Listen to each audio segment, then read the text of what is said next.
Okay, well, we are almost done with the fourth 6 weeks. I wanted to go ahead and make sure to tell everybody have a happy Valentine's Day or a happy Singles Awareness Day, depending on your situation. That way, I'm wishing everyone a good day, and I'm not excluding some people. Pate, what's that? Really? Why wouldn't it be today? Is it? Oh, so like everything has a holiday nowadays. Yeah. Yeah, but there you go. So I'm wishing you early then. So there you go. I am ahead of the game. Okay. Oh, okay. So that's black. So I gotta open this up again. Okay.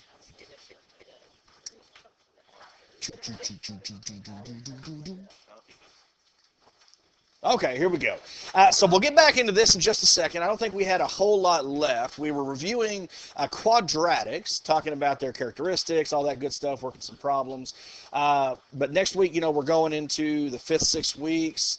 I've already got your first quiz ready to go. Now, I'm going to be giving it to you next Friday. I'm going to go ahead and just tell you this ahead of time. Normally, I do it on Thursdays, but I'm missing Wednesday because, being an IB, this is the end of the CAS project. So next week, I'm going to be meeting with those people who might advise, and I'm just going to go ahead and push it back a day just to make sure that everything's okay. Now, I did hand out the homework yesterday for the linear functions. That's due when? That's due tomorrow. Okay, so I'm hoping we can finish this up, and I go ahead and give you some time in class to go ahead and work on it. Tomorrow we come in, we grade it. I'll put that for the next 6 weeks, and then we go ahead and start with exponentials, finish that up, and hopefully by the end of next week we get into some trig. We'll kind of see how that works. But are there any questions? Anything that's happening? Okay, then let's see how far we got. We did talk about this yesterday. Now, the axis of symmetry is where the parabola and the AOS intersect. That's the vertex. But finding the x, that is the expression for finding the AOS, but it can also help you find the minimum or the maximum. The opposite of b divided by 2a will tell you where the minimum or maximum occurs, and you plug in to go ahead and find that. Then we did several graphs, and this right here, if you looked over, it talks about how to walk through the steps. And looks like this is as far as we got. Okay, so let's take a look at B. So given y equals 3x squared plus 6x minus 2, I want to find three things: the vertex, the AOS, and then the y-intercept. Okay, well, which one of these do I have to do absolutely no work for? Okay. Well, we have to figure out whether it's a maximum or min. I mean, we are finding that as part of the vertex, but which one do I know immediately just by looking at the function? Yeah, we know the y-intercept. I don't have to do anything there.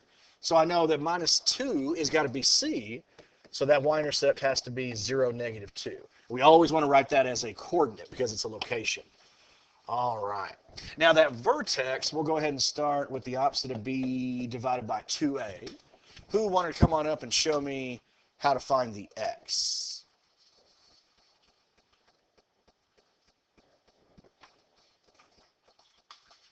Okay.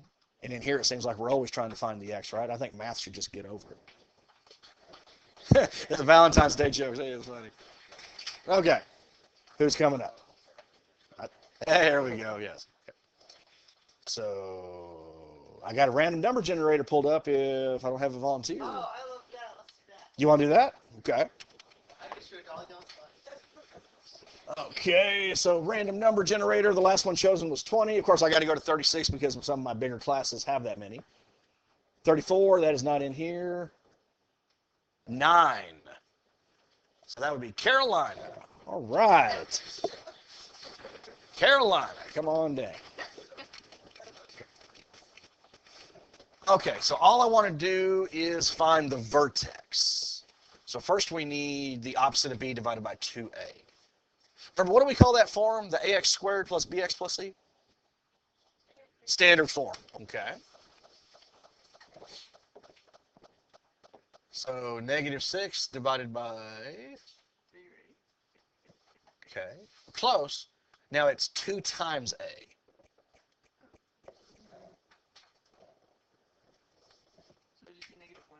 No.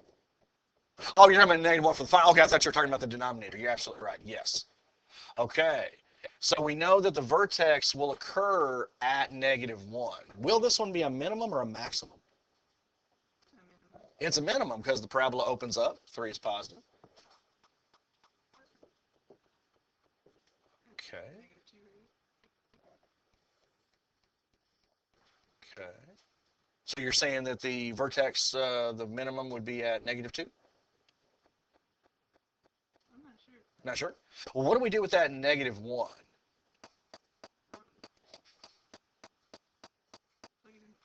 That's exactly right. So 3 times negative 1 squared. That would give me 3. Plus 6 times negative 1. So that's a minus 6. And then minus 2. So it's got to be negative 5. There we go. All right. Perfect. Thank you so much. Now, we started off today by saying that the x value of the vertex is also the AOS. It's the point where the graph's going to be symmetrical. So I could just say x equals negative 1. Remember, we always want to write it as an equation because that's a line. Okay? Just like we write the y-intercept as a point because it's a location.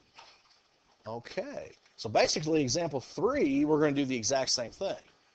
Consider f of x equals negative x squared minus 2x minus 2. Okay, determine whether there has a maximum or a minimum. Michelle, what do you think? Would this have a maximum or a minimum? So I was helping with the big cell. Okay. All right.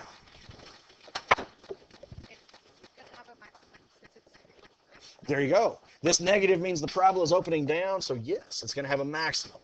Okay, now state the maximum or minimum value of the function. Okay, well, in order to do that, basically, we probably go ahead and find the vertex. Okay, so Michelle, did you want to try that?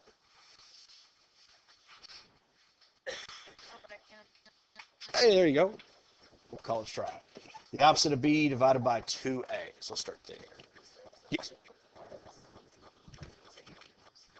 No, if you were part of that, I haven't even done it yet.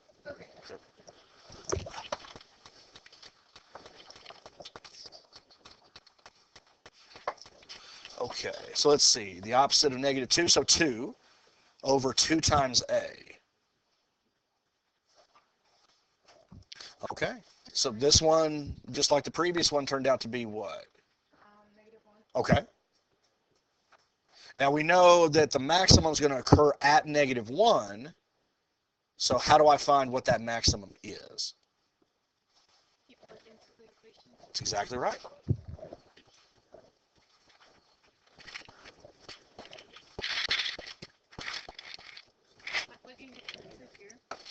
Yes, everywhere you have an x.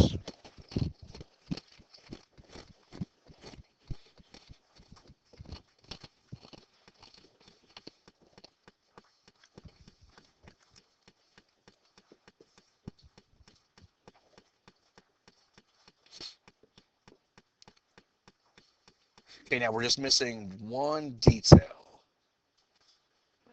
Because remember, your first term is negative x squared, so it's only x that you're replacing with negative 1. So what should we still have on the outside? Okay. There we go. So that negative 1 you have there, we could put it in parentheses. And then was it Emily who said it? Okay. Put a negative on the outside. Here? Oh, here. Yes, that negative 1 squared. So let's put that negative 1, let's put the negative 1 in parentheses. And then now we have the negative on the outside. Good. So that no matter what the square does, we know that one turns out to be what? Negative. Okay. So when we square a negative, yes, it's positive, but that negative waiting on the outside makes it negative. So in fact, negative what? Okay. And then we've got negative 2 times negative 1, so plus 2 minus 2. There you go. That's exactly right.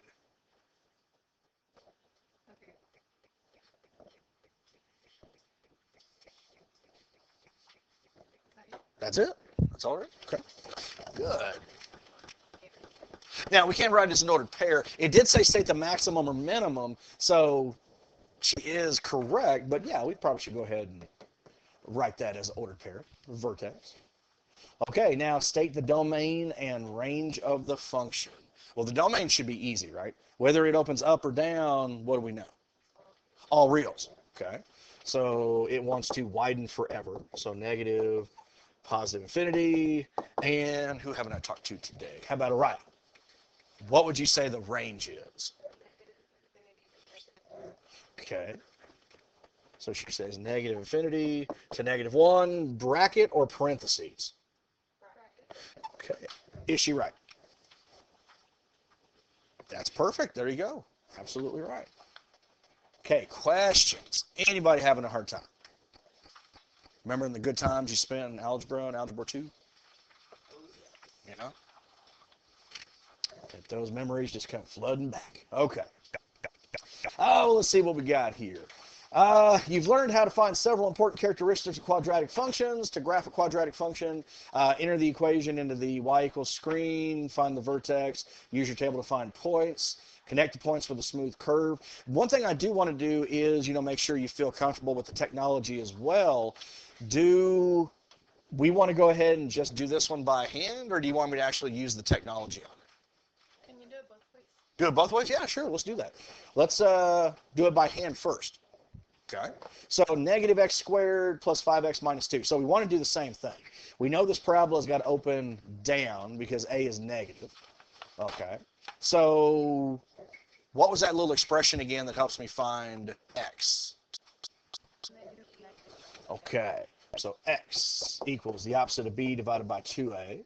All right, so the opposite of b, -5, over 2 times a, -2, so it looks like 5 halves. So the x value's got to be at 2.5.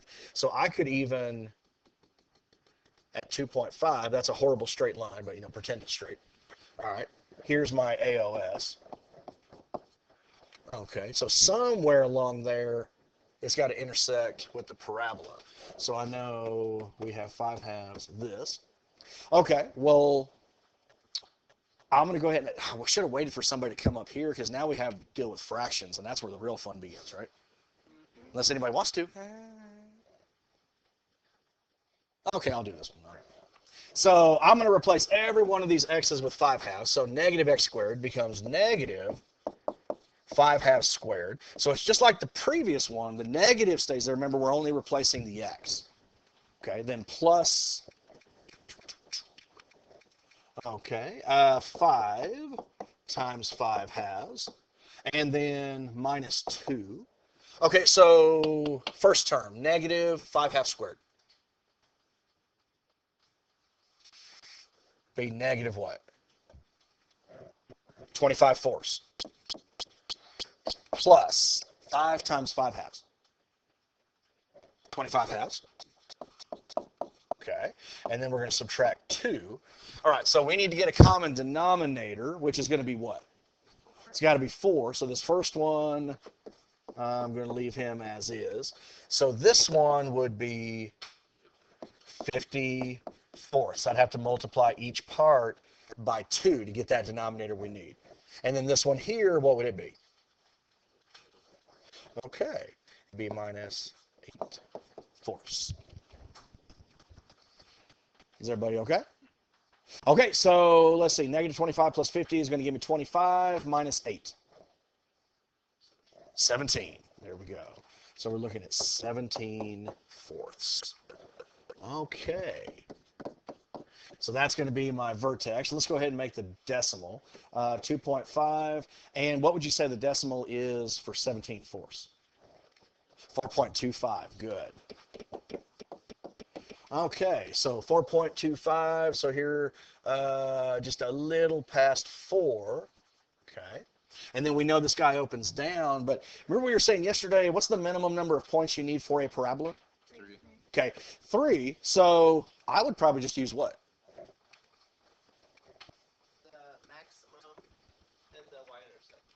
Okay. I'd go ahead and use the y-intercept because we just found the maximum right there to be the 4.25. So if this guy should cross at -2, then the other image should be 2.5 units away from the AOS. Okay, so right there we got my 3 points. Okay. And we could even go a little further. We could try to find the roots by hand, but I mean, we've already got the sketch. Okay. And remember, that is one thing I can show you when we go ahead and do the calculator. In fact, let's do that. Is everybody okay with what I've done? Everybody's good? Okay, easy, yeah. Okay, well, let's see here. Go to the calculator, so negative x squared plus 5x minus 2. Okay, so negative x squared plus 5x minus 2. Okay, so there is the parabola that we were just looking at. Okay, crosses at -2. Here's my vertex. So let's go ahead and see if we were correct. I want to analyze the graph. Okay, but what would I use to find the vertex here? Maximum, okay, because that's exactly what's contained in the vertex. And it's the same lower bound, right bound that we did before. So click it, and there's exactly what we got. There we go. Okay. We could even find these very quickly. But remember, when we first started talking about quadratics, I believe it was Eli who showed this, because I was doing it using the menu and analyzing it. If we go back over here, okay. Eli, how did we get to that solving aspect that we were looking at? Where we typed it in and it gave me both the roots. It wasn't numerical solve. It was menu.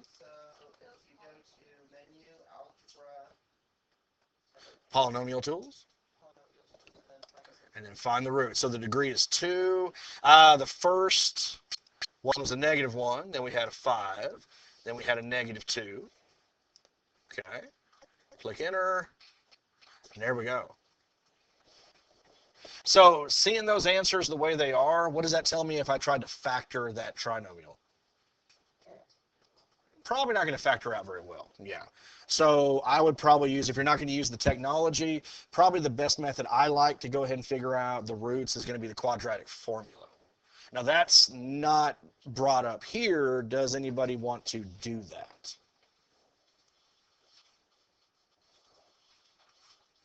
Okay. Then I will move on. Document B. All right. Now I think this is our last part right here. Okay, example 5. Oop, there's a chair. Okay. Ben shoots an arrow. The height of the arrow can be modeled by -16x squared plus 100x plus 4, where y represents the height and feet of the arrow x seconds after it's shot in the air. Okay, graph the height of the arrow. So, okay, we just want to go ahead and graph this guy right here. So who wants to come on up and help me with this, based on everything we've talked about today and yesterday?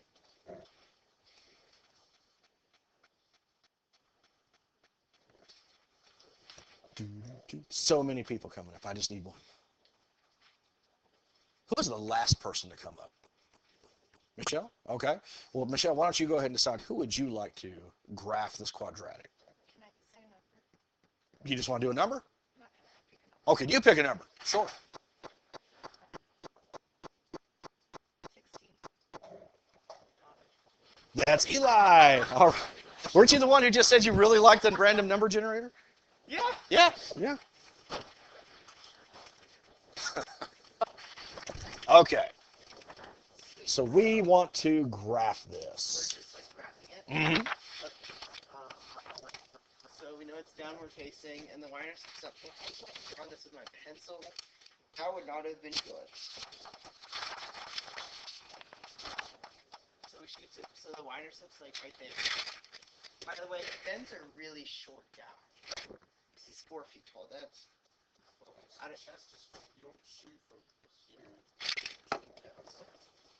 But he's shooting it like. But it started off at 4 feet. Yeah. So he's a little shorter, but yeah. So. He's like short guy. Yeah, that's right. See, John gets it. He's like giant square. Okay, back to the problem. See, so we're looking. So what you're saying is it's just a little problem? Exactly. Okay. For a big giant like me, it's pretty easy. Yeah. Sorry to get short with you like that. Can't focus on Stop it. it. Okay, so, Really? Okay. So I'm just gonna do the axis of symmetry first. So negative 100 over negative 32. That's the number.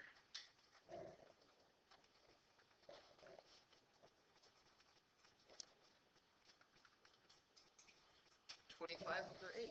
Go. 25/8. So that's a really good value. 3.21. 3.12. My bad. There we go. So there's the axis of symmetry, and then we can use that to find what the What's the axis of symmetry?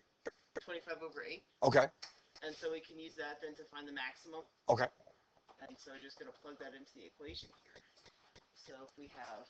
Now this one, unless you're just really wanting to do it, I let you go in the calculator if you want to. Just to graph it? No. I'm talking about to actually find the max. Find the max. Well, I was going to write out the equation, then punch in the calculator. Oh, okay. So I just got a little ahead of you. Okay. All right. The negative 16 Times 25/8 squared plus 100/8 25/8. plus 4. Okay. So I just punch it into the calculator. Negative 16 times 25/8 squared plus 100 times 25/8 plus 4. 160.25. That's a really big number. It went pretty high, way taller than Ben. So we did shoot it up, Spence. We did shoot it up. Well, I mean, the path of the arrow is still going to follow an arch. Well, parabolic arch. Yeah. But the highest point is 160, so we'd have to have shot it up. Well, I'm not saying that, like, Well, shot it from, like, which direction, like, where he's holding the bow. Well, yeah, so he's holding it, but if he's doing it like this, then the arrow started right here. Well, that's depending on if you measure from the back. Okay, well, what if Ben was on his knees when he shot the arrow? I believe we're missing very important things to solve. Yeah, I mean, the arrow directly up. Wouldn't it come back near him? No, because he's shooting it like this, because here's the axis. I mean, even at that slight angle, it's still pretty dangerous to just shoot the arrow right up. So I would agree with what John said. Arrow let. I mean, you get the point. So In your foot, you would. if you're lucky. I don't know. I don't know if you'd be lucky to get the point of the arrow. Oh, math is awesome. Who just said okay? Okay, so we got the 3.12, got 160.25. The only question is, we know it's going to open down. Do we actually know where it's going to be crossing the axis? Like, how long it's going to take before it hits the ground when the height is 0? I mean, everything he did right here answers all the questions that we have. So yes, absolutely. We'd have to be restricted to quadrant 1 because it was 4 feet off the ground when it was shot. You know, he didn't lay down and shoot it, so height of 0. But unless anybody just really wants to figure out what that time would be, are you okay, or should we do it? When it's going to hit. Oh. Because, I mean, we didn't do that. You just kind of drew it unless you already had found it and knew about it. Because that's actually really close to what I got. Is it where it hits the peak, the 3 point? No, it's where it's going to hit 0. When the height is 0, that's the amount of time it takes to hit the ground. Oh, well, we know that it's like here, it's like 4 feet. Oh, so you just use symmetry. Yeah. Oh, okay, I see what you're saying. Okay. I got you. Correct representation of the symmetry. Okay, I see what he did now. Okay. That works. Great. That works.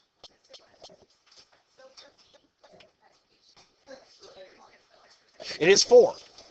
Because the y-intercept in this case would tell me how high the arrow was off the ground when he shot it.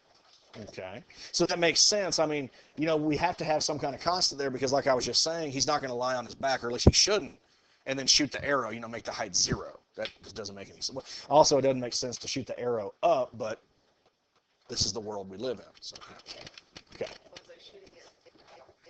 So what's the difference between graph? Oh, it's just graph. That's why. Emily, I'm sorry? The height of the arrow is the same thing as the max. Yes. Oh, yes, absolutely. Because the maximum height is exactly what we just said, the maximum. There we go. Okay. Good. And I believe this is our last one. Choose the best answer for the following. Ellie hit a tennis ball into the air. And see, I don't know about these tennis players. They always make an awful racket. And a lot of the time it's really hard to match their skill. Melvin wasn't that great, but I'm going to stand by it. Hey, you know what? I feel the same way every day I walk in here. But I feel my jokes are awesome, but I stand by them. It is really quiet in this classroom. Okay. Thank you, sir. Thank you, John. I appreciate that. Okay, the path of the ball. I'm curious. Does anybody just go home and listen to these because it was just so entertaining? You know which? So many hands are going up. Wow. Okay. All right. Moving on. The path of the ball can be modeled by negative x squared plus 8x plus 2, where y represents the height in feet of the ball, x seconds after it's hit into the air. Graph the path of the ball. Okay, so we just need to choose the one that is modeled by this. Well, are there some that we can go ahead and eliminate? Isn't it just like automatically D? Yeah, there you go. Why is it automatically D? Because that's the only one that stays within quadrant 1. Well, I mean, now, in the real world situation, at some point, you're going to have to restrict it to quadrant 1 because of the quantities involved. But algebraically, I mean, isn't it going to continue to widen? Yes. Okay. So what I thought Eli was going with was the y-intercept. So how high off the ground was the ball when it was hit? 2. So if I look over here, this looks to be -4. And that just doesn't make sense because that means the ball will have been burrowed into the ground and then you hit it out. Okay? So that's not realistic. What's wrong with B and C? Both of those say it was at height of 4. There we go. So the only one that makes sense, yeah, it has to be D. It's not actually correct. Okay. That's never actually correct. Well, I mean, this one, it looks like it's right about there. And why are you saying D's not right? The height should be 18, but it has it at 16, and it switches scales in the middle of the y-axis. It's going up. Does it? Yeah, it goes 2, 4, 6, 8, 10, 12, 13, 14, 15, 16. Wait, well, hold on. Someone knocked at the door. Let me see what you said. Oh my gosh. Yes. Oh, okay. Sydney. There you go. So they made Uh-huh. Okay, now what were you saying? What's the problem? So after 12, they made 2, 4, 6, 8, 10, 12. Oh, it does. It does. You're right. That's what I'm thinking too. I didn't even notice that. I just used the y-intercept to find it. Yeah. Wow.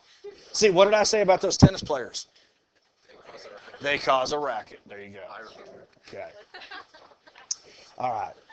So I'll tell you what, I think we've kind of gone off the rails a little bit today, like every other day. But do you guys feel confident enough? Do you want to go ahead and finish this one up, or you want me to just go ahead and turn you loose, let you work on your assignment? All right, I'm just going to go ahead and do that. That'll still give you a decent amount of time. I got 152, so at least you got still a good 15 minutes. Okay. Oh, really? Hey, Sydney has brought snacks for everybody. Hey, so yay. All right, thank you. Thank you very much. That is Sydney White who did that. Okay.